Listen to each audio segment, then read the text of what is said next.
Двама талантливи млади хора, изкушени от изкуството, откриха творческо вдъхновение в прозата на ежедневното друсане в легендарния великотърновски автобус Петицата. 23-годишните студенти, випускници на факултета по изобразително изкуство към Великотърновския университет, Милена Младенова и Калин Койчев, в своя изложба посветиха 40 пластични скулптурни глави на прословутият рейс и хората, които пътуват в него, прикосявайки цяло Велико Търново надлъж.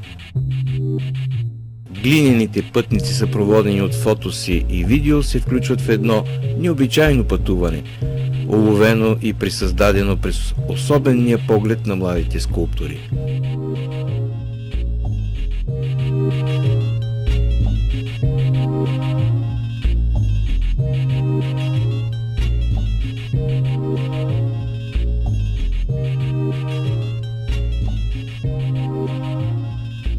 Идеята ни всъщност възникна съвсем спонтанно, тъй като в един момент може би двамата осъзнахме, че сме тръгнали в една насока и решихме, че искаме да направим нещо заедно. Започнахме да работим по проекта и успяхме да развием нещата, да ги изведем до край, без да имаме някакви сериозни противоречия помежду си. Може би заради това, защото този етап на нашето обучение ние сме група от 6 човека, които 4 години са заедно, прекарват времето си заедно. Специално ние с нея имаме извън скулптурата други общи интереси. Четем едни и същи книги, допълваме другия с своите си книги и така просто двама души, които са постоянно заедно, няма как да не се получи в един момент и в професионално отношение в работата им, в един момент да се появи нещо, което да е близко до другия и както в нашия случай да можем да го обединим и да го завършим като една изложба. На пръв поглед интересът ни е към многото хора, към всеки един, към този, който ни е привлякал по някакъв начин, провокирал ни, дори някой много ме дразни. Но пътуването е към себе си винаги. Ами, аз също мога да кажа, че пътувам напред и към себе си.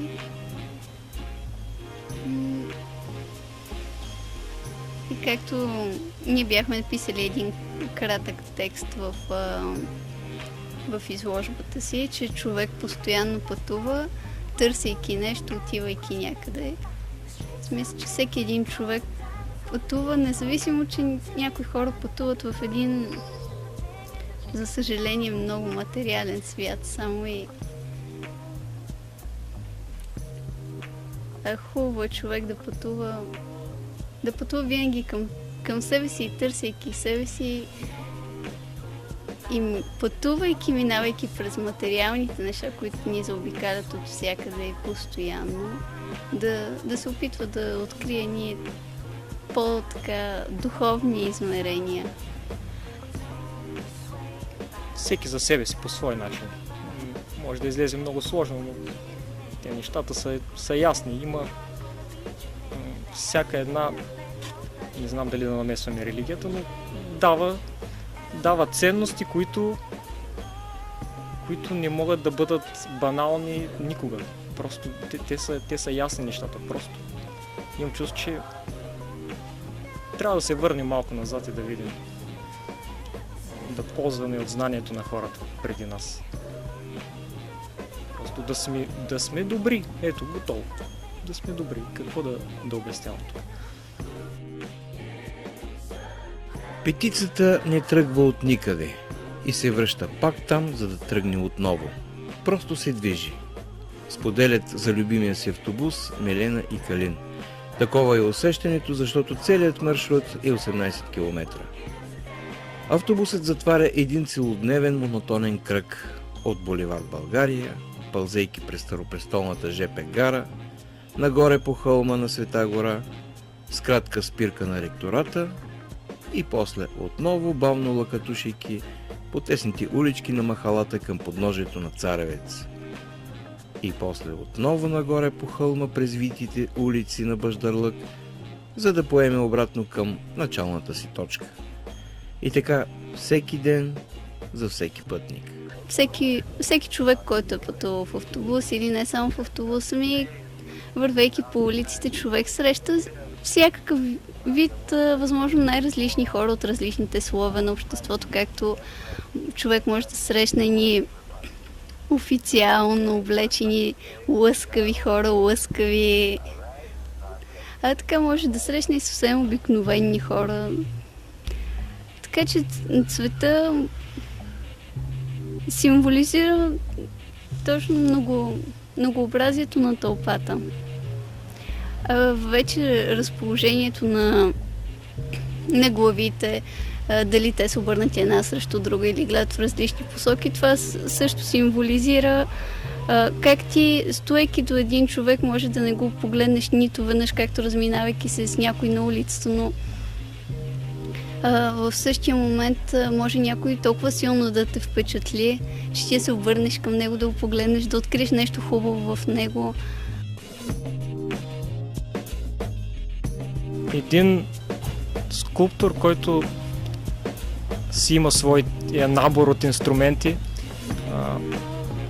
понякога при мен не ми се случва да мисля сега, ето взимам, правя главата и я правя да е червена, примерно. Просто нещата се случват по ред, който е вътрешен някакъв. И също важи и за подредбата на една изобщо. Чувството на автора, или в случая както сме двама, определя облика. И вече внушенията, които носи, са свързани пряко с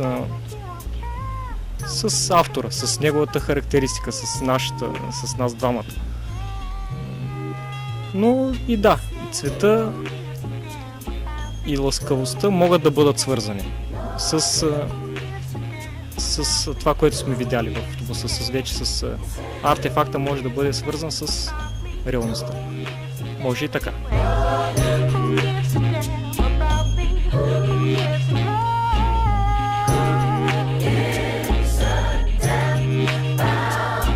Пак в случая ние пътуваме с този автобус, забелязали сме го като нещо просто от нашето ежедневие, което може да храни, може до безкрай в случая въображението ни, да.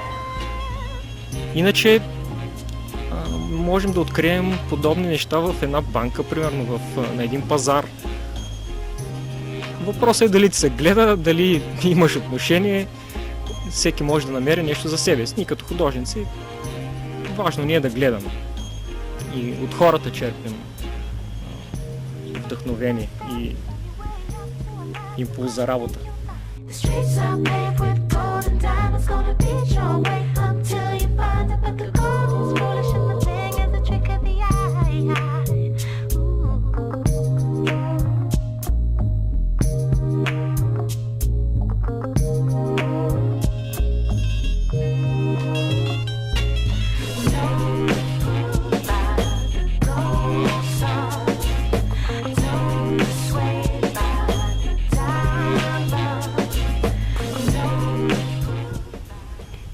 Аз мисля, че в този автобус все пак има една малко по-различна атмосфера, отколкото в другите.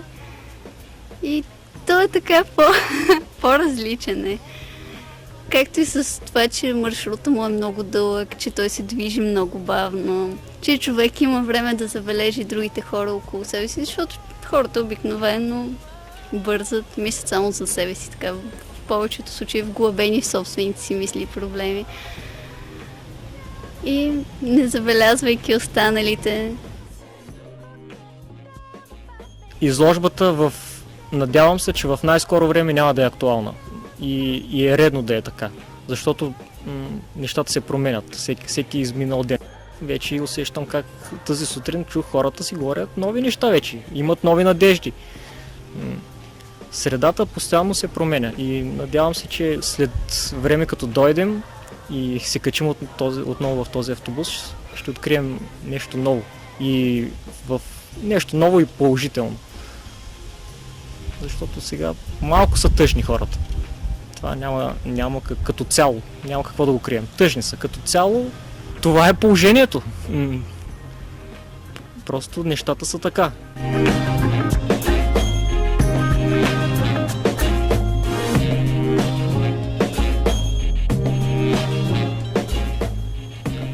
С петицията е много абсурдно да се бърза.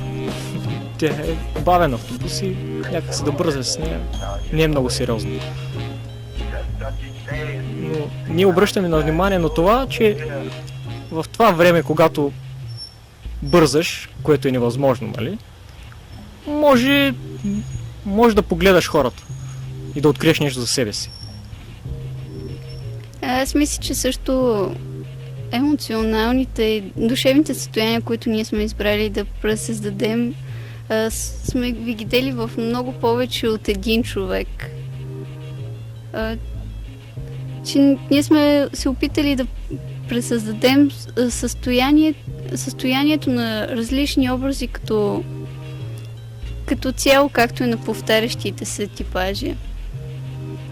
Тъй като човек много често среща едни и същи хора, които, както и среща различни хора, които излъчват едно и също състояние. Така че мисля, че ние сме се опитали да предадем част от тези състояния, които са ни направили най-силно впечатление.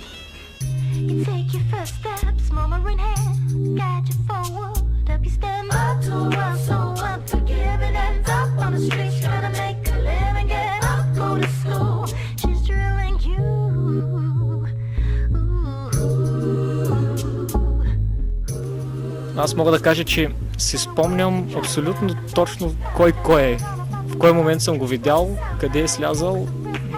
По принцип нещата, които примерно някои неща не ги помня, даже много трудно. Цифри, имена, нали, няма смисъл. Но в случая всеки един си го спомням много точно. И примерно девойката с опашката, тя е... Всъщност аз видях само опашката. Видях опашката и може би леко 3/4 отзад.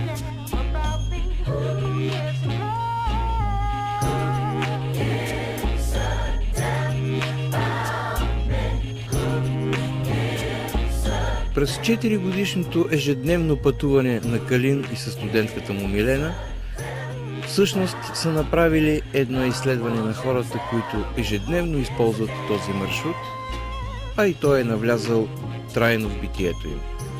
Авторите не познават лично нито един от пътниците, но чрез своите скулптури са разгадали навиците им и са придали моментното състояние на настроението им. Според авторите, с петицата няма как да бързаш, защото с нея времето спира, смеят си художниците. Според тях раздрънканият автобус, навалицата и забързаните хора имат еквивалент във всеки един град в страната.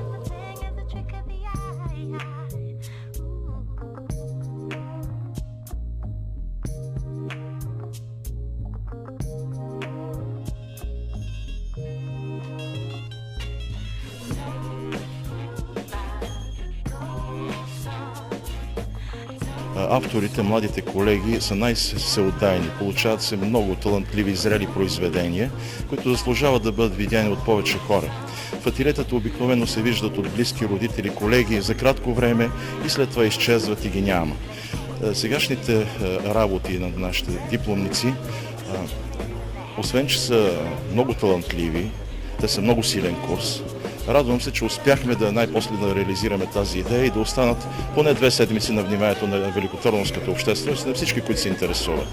Аз съм много доволен от начина, по който са аранжирани нещата, по начина, по който са експонирани, простора, който има в залите. Има нещо европейско в излъчването на цялата експозиция. Самите те са в един много широк спектър на въздействие. От чистата скулптура до инсталацията, видеото. Тоест, младите колеги започват с лекота да борават с по-съвременни, модерни средства, за да внушават повече. Не самоцелно, а за да могат да изразят по-силно идеите си. Това много ме удовлетворява. Виждам, че не е направено самоцелно, виждам, че не е направено маниерно, а е направено искрено, каквито са и самите те. Работи се с много материали, керамика, смесени техники, метал. Това също ме удовлетворява, че те с лекота прекрачват всички граници на класическите материали, камъка, керамиката, дървото и така нататък, които също присъстват, разбира се, тук.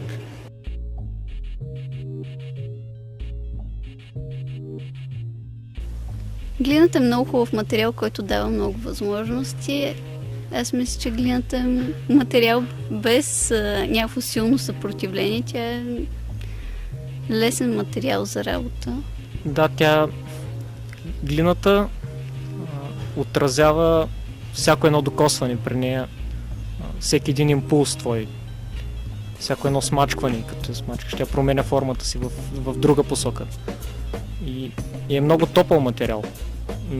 На фона на нашето ежедневие, доста стерилно понякога, тя е материала, който е издържал във времето и е свързан с хората по всички начини. Ние ползваме в бита, в случая ние в нашето изкуство.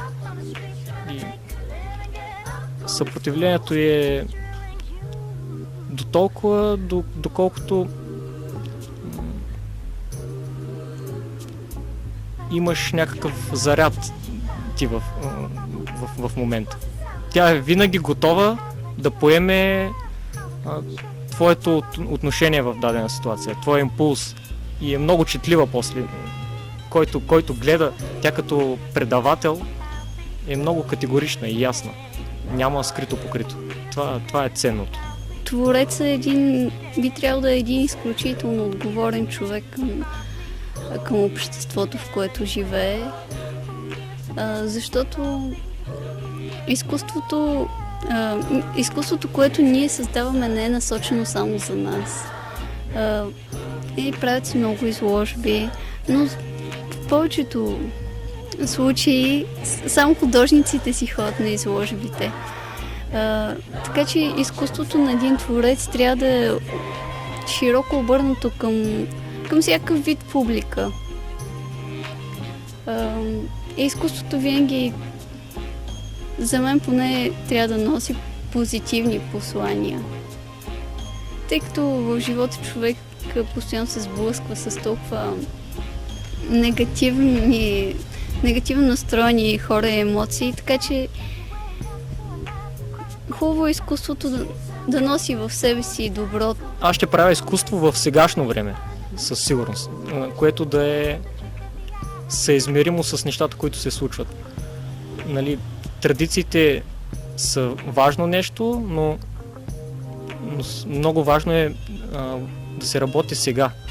С хората сега, с проблемите сега, да се съобразяват ситуациите. Ако трябва да се провокира, и то категорично, аз бих бил готов да бъда много категоричен, без значение какво би ми струвало. Или да се дават, ако имаш отговор, когато знаеш неща и имаш някакви отговори, не е редно да си мълчиш. Не е редно да го пазиш за себе си. Даже е задължително да го кажеш, дори и без да са те попитали. А ако са те попитали и си мълчиш, тогава е още по-лошо.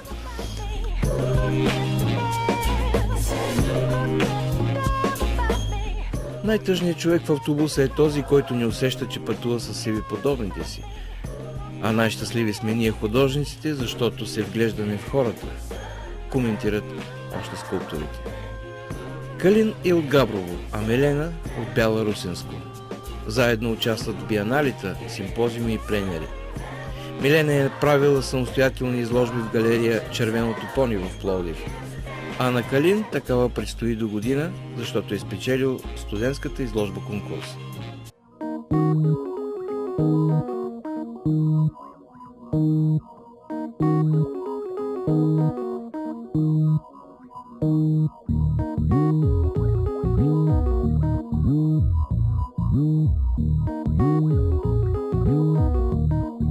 Ами, аз като творец желая да имам възможността, желая да продължа да се занимавам с това, защото скулптурата за мен е едно изразно средство, чрез което аз най-добре успявам да изразя себе си, чувствата, мислите и емоциите, които ме вълнуват, това, което аз искам да кажа на останалите хора по някакъв начин.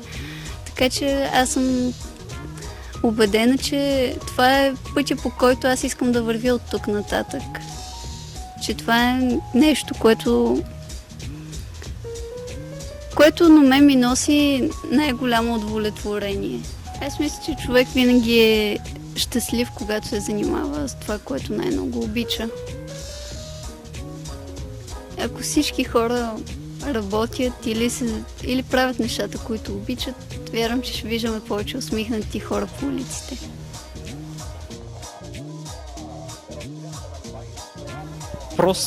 Прост отговор. Значи всеки се занимава с това, което обича и всичко е наред. Сега ние сме много млади още, нямаме семейства.